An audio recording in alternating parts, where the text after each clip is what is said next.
विद्यार्थी मित्रों, द्वितीय बीएससी हिंदी कक्षा में आपका स्वागत है। कालजयी लघु कथाओं के अंतर्गत हम बलराम की लघु कथाएं पढ़ रहे हैं और उनमें से ये तीसरी कहानी है। कहानी का शीर्षक है आदमी। और इस कहानी में एक फैंटेसी और फैंटेसी के साथ साथ वास्तविकता का चित्रण है।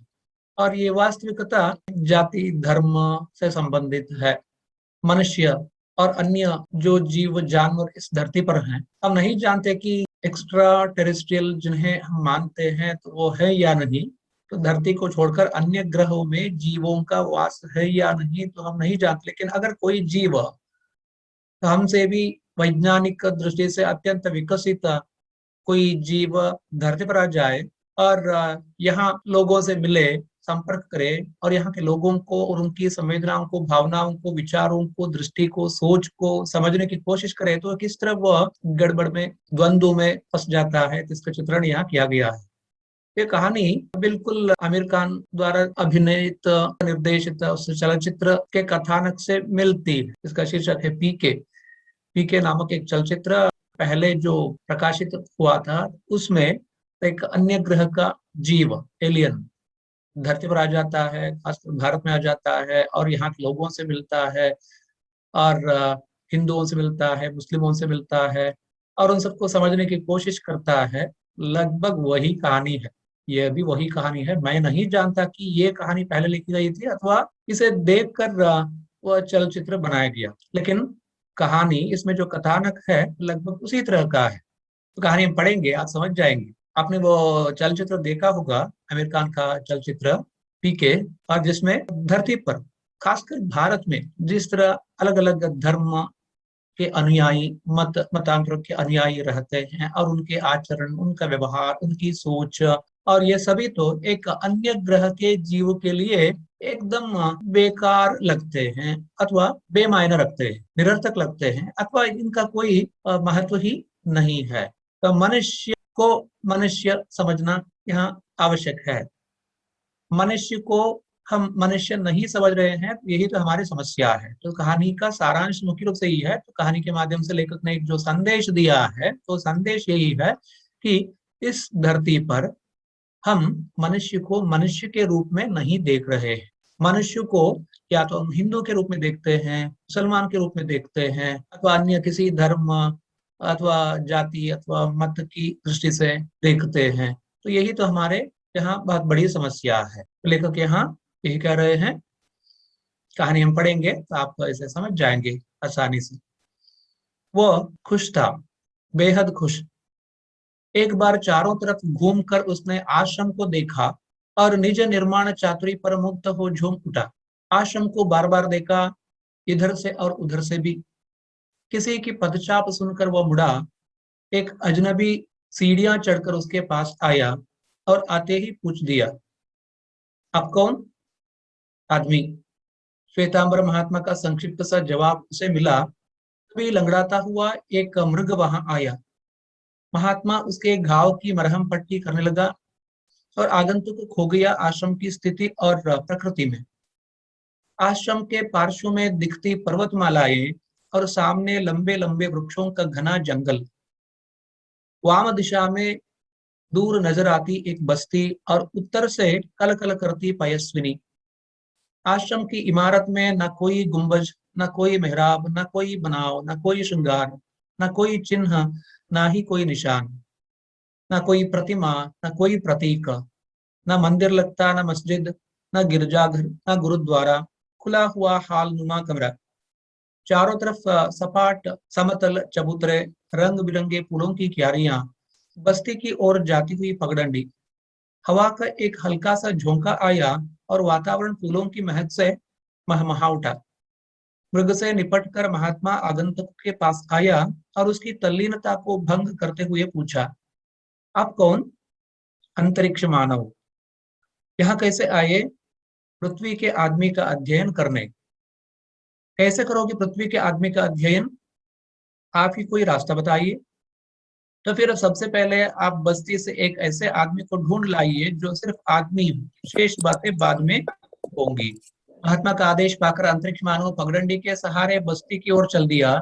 बस्ती के नजदीक पहुंचकर उसने खड़ाऊ वाले शिखा तिलकधारी व्यक्ति को देखा और रोककर पूछा, आप कौन हैं? और उसने उत्तर दिया, मैं हिंदू हूँ, 20 बिस्वे का ब्राह्मण। अंतरिक्ष मानव आगे बढ़ा, टोपी धारण किए, दाढ़ी बढ़ाए, तहमत वाले एक व्यक्ति को उसने फिर टोका, आप कौन हैं? नहीं दिखाई पड़ता? अंधे हो क्या? मैं तुम्हें मुसलमान नहीं लगता क्या?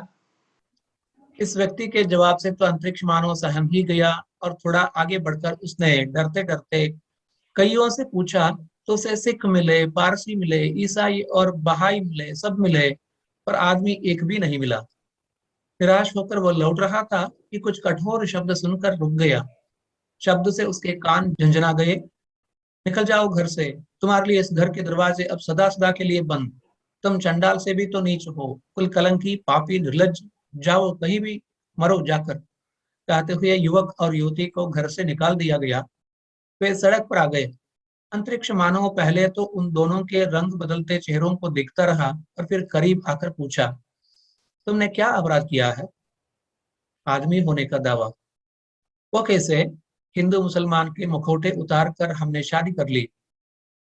आदमी होने का दावा करने वालों का पृथ्वी पर यह हाल।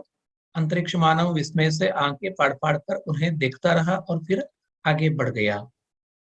कहानी यहाँ पर समाप्त हो जाती है। पहले से एक बार फिर पढ़ेंगे, समझने की कोशिश करेंगे। मैं पहले ही बता चुका हूँ कि आमिर खान का जो चलचित्र हाल ही में जो आया था उसका नाम था पीके, और उसमें भी लगभग यही दृश्य है।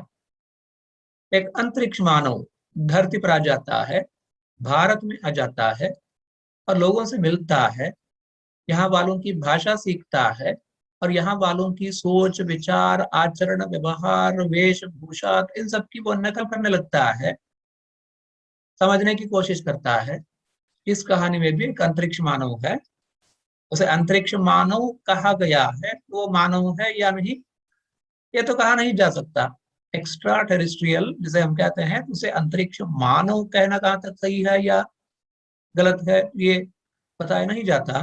यहाँ पर धरती को पाकर उस अंतरिक्ष मानव के मन में बड़ी खुशी थी कि बहुत दूर दूर तक नक्षत्र, ग्रह, ग्रहांतरों का सफर करते हुए तो उसे आखिरकार धरती मिली। धरती में उतरने के बाद उसे पता चला कि यहाँ भी तो जीव हैं। अपने जैसे जीव पाकर वह खुश था, तो अपने जैसे जीवों की खोज में निकल पड़ा था। दूर दूर ग्रह, नक्षत्र, निहारिकाएं, गैलेक्सियां पार कर वो यहाँ आया था। अब तक किसी गैलेक्सी में, किसी दूसरे सौरमंडल में, दूसरे ग्रहों में उसे जीव नहीं मिले थे। और जहां उतरा था धरती पर, और वहां एक आश्रम था। ಹಾಗಾಗಿ ಅಂತರಿಕ್ಷ ಮಾನವ ಭೂಮಿಯ ಮೇಲೆ ಇಳಿದಿದ್ದ. ಭೂಮಿಯ ಮೇಲೆ ಅದು ಕೂಡ ಒಂದು आश्रमದ ಜಾಗದಲ್ಲಿ ಇಳಿದಿತ್ತು। इधर आश्रमवासी बहुत खुश था, अपनी निज निर्माण चातरी पर वह खुश था, बेहद खुश। एक बार चारों तरफ घूमकर उसने आश्रम को देखा। आश्रमवासी ने एक बार चारों तरफ घूमकर आश्रम को देखा और निज निर्माण चातरी पर मुग्ध हो झूम उठा। आश्रम को बार बार देखा, इधर से और उधर से भी। किसी के पदचाप सुनकर वह मुड़ा। एक अजनबी सीढ़ियां चढ़कर उसके पास आया और आते ही पूछ दिया, ಮೇಲಿನ ಈ ವಾಕ್ಯಗಳಲ್ಲಿ ಏನು ಹೇಳಲ್ಪಟ್ಟಿದೆಯೋ ಅದು आश्रमದ ವ್ಯಕ್ತಿಯ ಒಂದು ಚಿಂತನೆ, क्योंकि निज निर्माण चातरी ये तो आश्रमवासी का निर्माण है। आश्रम उसने ऐसे बना लिया है, आश्रम का स्वरूप दूसरे आश्रमों के समान नहीं, दूसरे आश्रमों के बराबर नहीं। ಆಶ್ರಮವಾಸಿ ತನ್ನ ಈ ಆಶ್ರಮದ ಸಂರಚನೆಯ ಬಗ್ಗೆ ಹೀಗೆ ಯೋಚನೆ ಮಾಡ್ತಾ ಇದ್ದಾನೆ. ಈ ಆಶ್ರಮ ಭೂಮಿಯ ಮೇಲಿರುವಂತ ಇತರ ಬೇರೆ ಆಶ್ರಮಗಳಿಗಿಂತ ಭಿನ್ನವಾಗಿದೆ, ತಾನು ಇದನ್ನು ಭಿನ್ನವಾಗಿ ರಚಿಸಿದ್ದೇನೆ ಅಂತ. ತನ್ನ ಆಶ್ರಮವನ್ನ ತಾನು ಹೇಗೆ ರಚಿಸಿದ್ದೇನೆ ಅನ್ನುವ ಬಗ್ಗೆ ಅವನಿಗೊಂದು ಅಭಿಮಾನ ಇತ್ತು। ಆ ಅಭಿಮಾನವನ್ನು ನಾವಿಲ್ಲಿ ನೋಡ್ತೇವೆ। आश्रमवासी ने देखा कि कोई आ रहा है और उसके आने की आहट, पदचाप, आहट, पांवों के स्वर, शब्द सुनकर वो मुड़ा। एक अजनबी, एक अपरिचित सीढ़ियां चढ़कर उसके पास आया और आते ही पूछ दिया। अचानक एक अजनबी को वो पाते हैं। वो अजनबी सीढ़ियां चढ़कर उसके पास आया और आते ही पूछ दिया। ಹಾಗಾಗಿ ಅಪರಿಚಿತ ಬಂದವನು ಮೆಟ್ಟಿಲು ಹತ್ತಿಕೊಂಡು ಬಂದವನು ಈ ಆಶ್ರಮವಾಸಿ ಹತ್ರ ಕೇಳ್ತಾ ಇದ್ದಾನೆ आप कौन, ನೀವ್ ಯಾರು। यहाँ आप कौन पूछने वाला अंतरिक्ष मानव है और उसको उत्तर दे रहे हैं आश्रमवासी।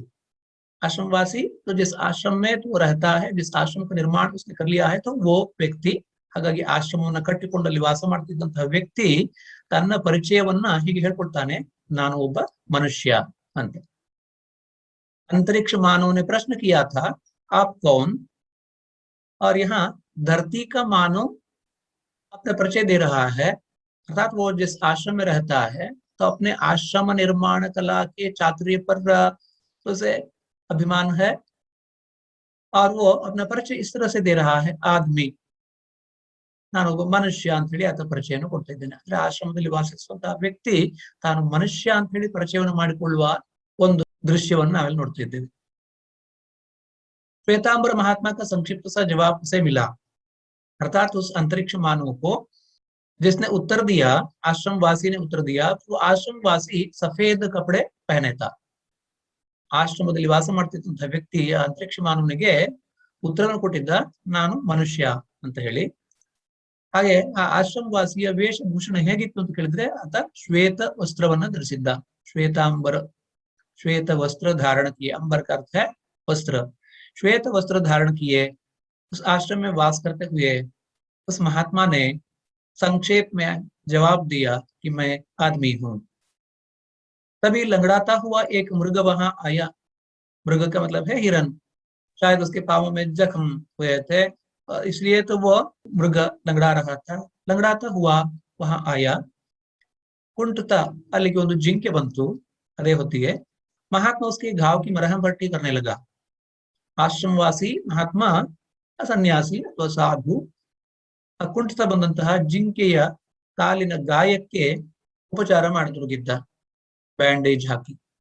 महात्मा उसके घाव की मरहम पट्टी करने लगा, मरहम पट्टी बैंडेड।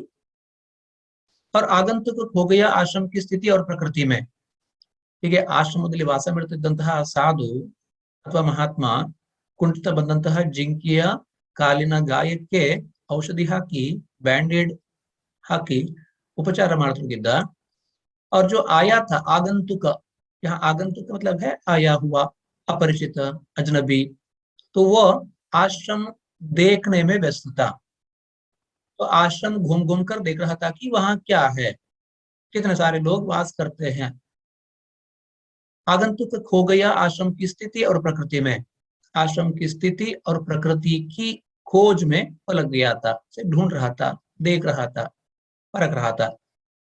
आश्रम के पार्श्व में दिखती पर्वतमालाएं और सामने लंबे लंबे वृक्षों का घना जंगल। ಆಶ್ರಮ ಇದ್ದಂತಹ ಒಂದು ಸ್ಥಳ ಏನಿತ್ತು, ಆ ಆಶ್ರಮದ ಪಕ್ಕದಲ್ಲೇ ಬೆಟ್ಟಗಳಿದ್ವು, पर्वतमालाएं थी, पहाड़ियां दिखाई दे रही थी। आश्रम के पार्श्व में, बगल में, पार्श्व मतलब है बगल, बगल में पर्वतमालाएं दिखाई दे रही थी, और सामने लंबे लंबे वृक्षों का घना जंगल था। ತುಂಬಾ ಎತ್ತರ ಎತ್ತರದ ಮರಗಳ ಒಂದು ದಟ್ಟವಾದಂತಹ ಕಾಡು ಕೂಡ ಇತ್ತು, ಹಾಗಾಗಿ ಬೆಟ್ಟ ಗುಡ್ಡಗಳು, ಕಾಡು ಎಲ್ಲ ಇತ್ತು। ಅಂತ ಒಂದು ಪ್ರಾಂತ್ಯದಲ್ಲಿ, ಆ ಒಂದು ಪ್ರದೇಶದಲ್ಲಿ ಆ साधुविन महात्मन ಈ ಒಂದು ಆಶ್ರಮ ಇತ್ತು।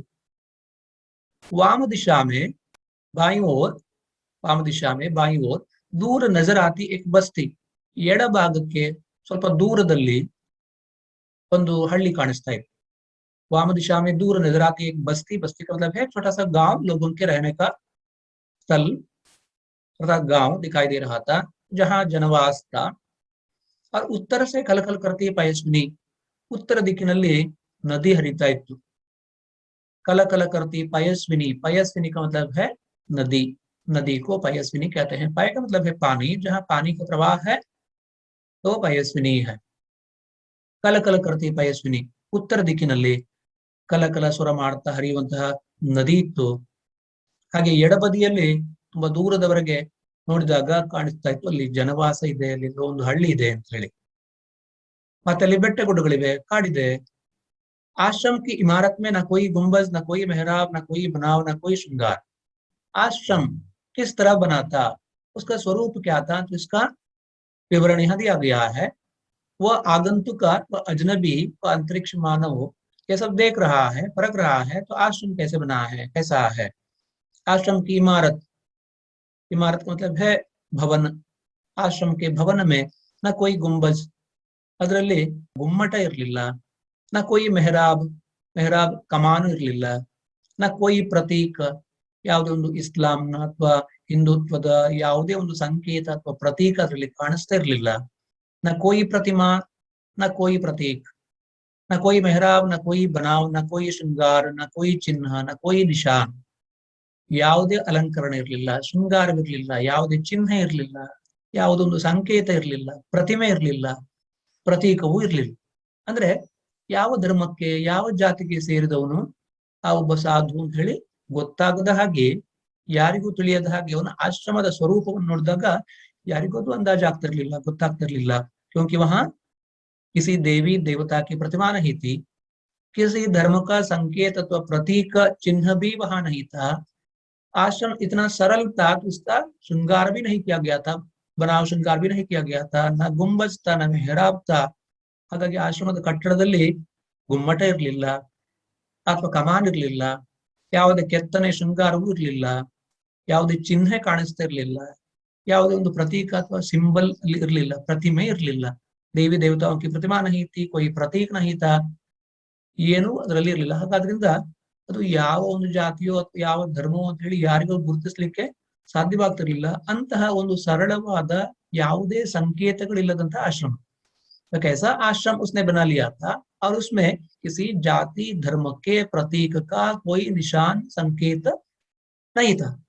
ना मंदिर लगता, ಅದನ್ನ ನೋಡಿದ್ರೆ ಅದನ್ನ ಮಂದಿರ ಅಂತ ಹೇಳುವಾಗಿರ್ಲಿಲ್ಲ.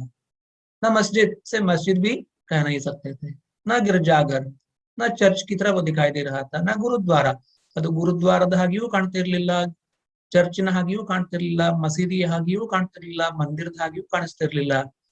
खुला हुआ हाल नुमा कमरा.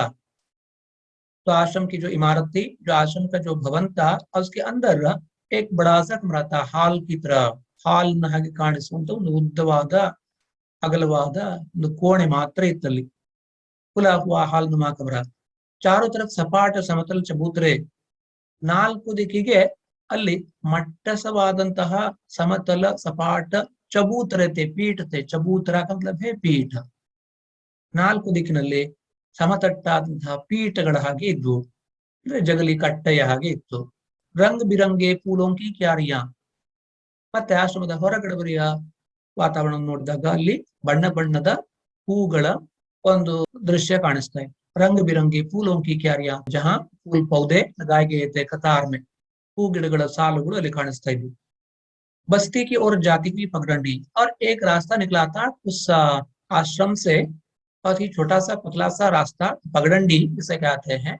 पगडंडी कालुदार. बस्ती की ओर जाती हुई, तो समीप ही जो बस्ती थी अर्थात जनवास था, गांव था. ಹಾಗಾಗಿ ದೂರದಲ್ಲಿ ಕಾಣಿಸುವಂತಹ ಹಳ್ಳಿಯಲ್ಲಿತ್ತು. ಆ ಹಳ್ಳಿಗೆ ಹೋಗುವಂತಹ ಒಂದು ಕಾಲದಾರಿ ಇತ್ತು, ಆಶ್ರಮದಿಂದ ಹಳ್ಳಿಯ ಕಡೆಗೆ ಹೋಗುವ ಒಂದು ಕಾಲದಾರಿ ಇತ್ತು. बस्ती की ओर जाती हुई पगडंडी थी.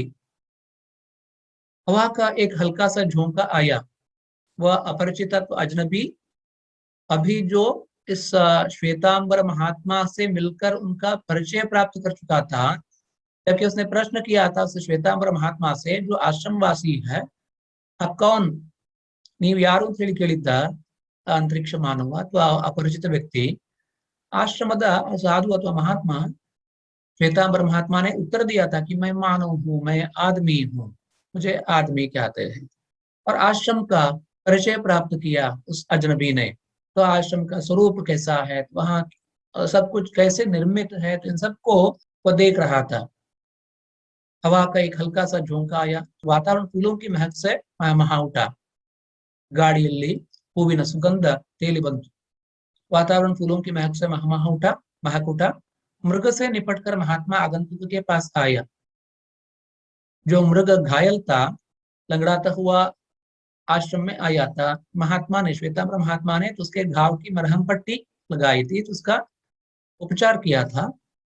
और उसे पूरा करके मृग से निपटकर महात्मा आगंतुक के पास आया. अपने आश्रम में आए इस अजनबी अथवा अपरिचित के पास वो आ गया और उसकी तल्लीनता को भंग करते हुए पूछा. ಆಶ್ರಮದ ಈ ಎಲ್ಲವನ್ನು ಕೂಡ ಬಹಳ ಉತ್ಸುಕತೆಯಿಂದ ವೀಕ್ಷಿಸ್ತಾ ಇದ್ದಂತಹ ನೋಡ್ತಾ ಇದ್ದಂತಹ ಪರೀಕ್ಷಿಸುತ್ತಿದ್ದಂತಹ ಆ ಒಬ್ಬ ಅಪರಿಚಿತ ವ್ಯಕ್ತಿಯ ಹತ್ತಿರಕ್ಕೆ ಬಂದು ಅವನ ಈ ತಲ್ಲೀನತೆಯನ್ನ ಭಂಗಗೊಳಿಸಿ ಅವನೊಂದಿಗೆ ಪ್ರಶ್ನೆಯನ್ನ ಕೇಳಿದ। आगंतुक के पास आकर उसकी तल्लीनता को भंग करके उससे प्रश्न किया, उससे पूछा आप कौन है। आपने मुझसे प्रश्न किया कि आप कौन है, ನನ್ನನ್ನು ಯಾರು ಅಂತ ನೀವು ಕೇಳಿದ್ರಿ, ನನ್ನ ಆಶ್ರಮಕ್ಕೆ ಬಂದು, ಆದ್ರೆ ನೀವು ಯಾರು ಅಂತ ಹೇಳಿ ನನಗೆ ಗೊತ್ತಾಗ್ಲಿಲ್ಲ, ನೀವು ಯಾರು, आप कौन है। और उसने उत्तर दिया, उस अजनबी ने, अपरिचित ने उत्तर दिया, अंतरिक्ष मानव, ನಾನು ಅಂತರಿಕ್ಷ ಮಾನವ, ಅಂತರಿಕ್ಷದಿಂದ ಬಂದಿದ್ದೇನೆ, ಸ್ಪೇಸ್ ನಿಂದ ಬಂದಿದ್ದೇನೆ। यहाँ कैसे आए, इಲ್ಲಿಗೆ ಹೇಗೆ ಬಂದ್ರಿ, पृथ्वी के आदमी का अध्ययन करने, मैं यहाँ आया धरती पर जो आदमी वास करते हैं तो उनका अध्ययन करने आया हूँ, तो तभी तो ये एक स्टडी टूर है मेरा, तो मैं अंतरिक्ष से यहाँ आया हूँ, धरती पर जो मनुष्य रहते हैं तो उनका अध्ययन करने यहाँ आया हूँ। ಹಾಗಾಗಿ ಭೂಮಿಯ ಮೇಲೆ ವಾಸ ಮಾಡುವಂತಹ ಮನುಷ್ಯರ ಅಧ್ಯಯನವನ್ನು ಮಾಡಲಿಕ್ಕೆ ನಾನು ಸ್ಪೇಸ್ ನಿಂದ ಬಂದಿದ್ದೇನೆ। कैसे करोगे पृथ्वी के आदमी का अध्ययन, ಭೂಮಿಯ ಮೇಲಿನ ಈ ಜೀವಿಗಳ ಮನುಷ್ಯರ ಅಧ್ಯಯನವನ್ನು ನೀವು ಹೇಗೆ ಮಾಡ್ತೀರಾ। बस अंतरिक्ष मानव ने बताया कि मुझे नहीं मालूम क्या अध्ययन कैसे करना है, क्योंकि मैं अपरिचित हूँ, मैं अजनबी हूँ, मैं नहीं जानता कि यहाँ के आदमी कैसे हैं, इनका लक्षण क्या है, मैं नहीं जानता, आप ही कोई उपाय बताए, ನೀವೇ ಏನಾದರೂ ದಾರಿ ತೋರಿಸಿ, ನೀವೇ ಏನಾದರೂ ಒಂದು ಉಪಾಯವನ್ನು ಹೇಳಿ, आप ही कोई रास्ता बताइए। ಹಾಗಾಗಿ ನೀವೇ ಒಂದು ದಾರಿಯನ್ನ ಹೇಳಿ ತೋರಿಸಿ, ಒಂದು ಉಪಾಯವನ್ನು ತಿಳಿಸಿ, ಹೇಗೆ ಭೂಮಿಯ ಮೇಲಿನ ಮನುಷ್ಯರ ಅಧ್ಯಯನವನ್ನು ಹೇಗೆ ಮಾಡಬೇಕು ಅನ್ನೋದನ್ನು ದಯವಿಟ್ಟು ನನಗೆ ತಿಳಿಸಿಕೊಡಿ, आप ही कोई रास्ता बताइए। तो फिर सबसे पहले आप बस्ती से एक ऐसे आदमी को ढूंढ लाइए जो सिर्फ आदमी हो, शेष बातें बाद में होंगी। श्वेतांबर महात्मा आश्रमवासी ने उस अजनबी से कहा, मनुष्य का अध्ययन करना है, धरती के मनुष्य का अध्ययन करना है, तब तो उसे ये करना है। उसने एक मार्ग बताया, एक उपाय बताया। तो फिर सबसे पहले आप बस्ती से एक ऐसे आदमी को ढूंढ लाइए जो सिर्फ आदमी हो। ನೀವೀಗ ಮಾಡ್ಬೇಕಾದಂತ ಕೆಲಸ ಅಂತ ಹೇಳಿದ್ರೆ, ಪಕ್ಕದಲ್ಲಿ ಒಂದು ಹಳ್ಳಿ ಕಾಣಿಸ್ತಾ ಇದೆಯಲ್ಲ, ಆ ಹಳ್ಳಿಗೆ ಹೋಗಿ ಯಾರನ್ನಾದ್ರೂ ಒಬ್ಬ ಮನುಷ್ಯನನ್ನ ಹುಡುಕಿಕೊಂಡು ಕರೆದುಕೊಂಡು ಬನ್ನಿ। तो यहाँ आश्रम में ले आई, तो बस्ती में जाकर किसी आदमी को, ऐसे आदमी को ढूंढ लाइए जो सिर्फ आदमी हो। तो यहाँ कंडीशन लगी, शर्त लगी, श्वेतांबर महात्मा ने शर्त रखी कि उस व्यक्ति को यहाँ लाना जो सिर्फ आदमी है। ಹಾಗಾಗಿ ಕೇವಲ ಮನುಷ್ಯನಾದವನನ್ನು ಮಾತ್ರ ನೀವು ಇಲ್ಲಿ ಕರ್ಕೊಂಡು ಬರಬೇಕು। उसके बाद मैं उस संबंध में बताऊंगा, बाकी संवाद हम बाद में करेंगे, तो बातें करेंगे, इस संबंध में चर्चा करेंगे। आपको मैं समझाऊंगा कि धरती पर मनुष्य कैसा है, उसका लक्षण क्या है, तो मैं आपको बता दूंगा। तो आप यहाँ स्टडी के लिए, अध्ययन के लिए आए हैं, धरती पर जो मनुष्य हैं तो उनका अध्ययन करने आए हैं। तो पहले उस पड़ोस की बस्ती में से एक आदमी को ढूंढ लाइए जो केवल आदमी हो, बाकी बातें हम बाद में करेंगे। यहाँ श्वेतांबर महात्मा उस अंतरिक्ष मानव के सामने एक शर्त रखते हैं कि ऐसे आदमी को ढूंढ लाना जो केवल सिर्फ आदमी हो, बाकी बातें हम बाद में करेंगे। अंतरिक्ष मानव स्वीकार करता है, मान जाता है, और पड़ोस में जो बस्ती थी तो बस्ती में चला जाता है, तो किसी आदमी को आश्रम में ले आने के लिए। महात्मा का आदेश पाकर अंतरिक्ष मानव पगडंडी के सहारे बस्ती की ओर चल दिया। बस्ती के नजदीक पहुंचकर उसने खड़ाऊ वाले शिखा तिलकधारी व्यक्ति को देखा और रोक कर पूछा। महात्मा के आदेश के अनुसार ही, उसकी शर्त को अपने मन में रखते हुए अंतरिक्ष मानव बस्ती में पहुंच गया, गांव में पहुंच गया, और बस्ती के नजदीक पहुंचकर उसने खड़ाऊ वाले शिखा तिलकधारी व्यक्ति को देखा और रोककर पूछा। ಹಳ್ಳಿಗೆ ಹೋದ ಮೇಲೆ, ಆ ಹಳ್ಳಿಯ ಹತ್ರಕ್ಕೆ ಹೋದ ಮೇಲೆ ಅಲ್ಲಿ ಒಬ್ಬ ವ್ಯಕ್ತಿ ಕಾಣಿಸಿದ, ಈ ಅಂತರಿಕ್ಷ ಮಾನವನಿಗೆ ಒಬ್ಬ ವ್ಯಕ್ತಿ ಕಾಣಿಸಿದ।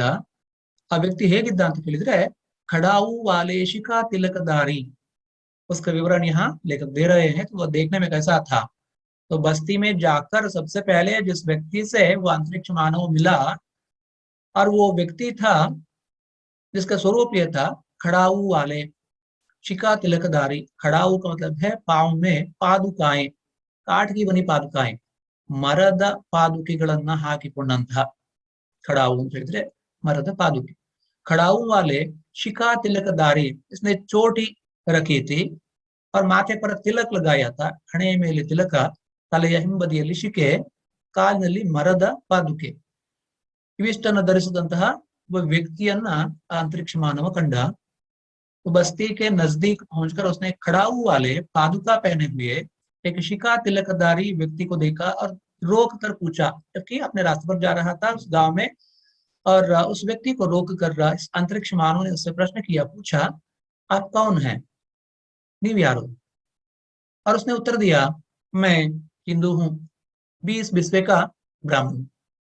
और उसने उत्तर दिया, मैं हिंदू हूं, नानु हिंदू, ನನ್ನ ಹತ್ರ ಒಂದು 20 बिस्व जमीन ಇದೆ, ब्राह्मण, मैं हिंदू हूं, 20 बिस्वे का ब्राह्मण। उसने अपना परिचय दिया। अंतरिक्ष मानव आगे बढ़ा। उसे श्वेतांबर महात्मा की वो शर्त याद थी, और उन्होंने शर्त में यह कहा था कि उस गांव में से उस आदमी को लाना जो अपने आप को आदमी माने। तो जो केवल और केवल आदमी है उसी को लाना मेरे यहाँ। बाद में इस समय में हम चर्चा करेंगे, तो मैं आपको समझाऊंगा कि धरती पर मानव क्या होता है, कैसे होता है आदि। और उस शर्त को याद रखते हुए जबकि उसने ये उत्तर पाया उससे कि मैं हिंदू हूं, 20 बिस्वे का ब्राह्मण, अंतरिक्ष मानव को लगा कि तो ये आदमी नहीं है, क्योंकि उसे शर्त याद थी, श्वेतांबर महात्मा की शर्त याद थी, आदमी को लाना है। 1 मिनट का समय बचा है, सभी विद्यार्थी अटेंडेंस डाल दे। कहानी यहाँ आधी रह जाएगी, अगली कक्षा में हम इसे पूर्ण करेंगे। अगली कक्षा में हम फिर मिलेंगे।